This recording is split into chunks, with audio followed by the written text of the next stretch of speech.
Guys, kung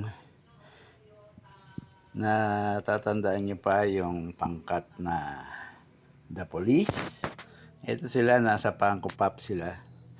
Ito si Sting, yan. Ito si Andy Summers, tapos si Stewart Copeland, yan. Ang may mahal na figure dyan si Copeland. Yan, ang popular. Ito ang ano nila, lead guitarist yata. Tapos ito ang bass.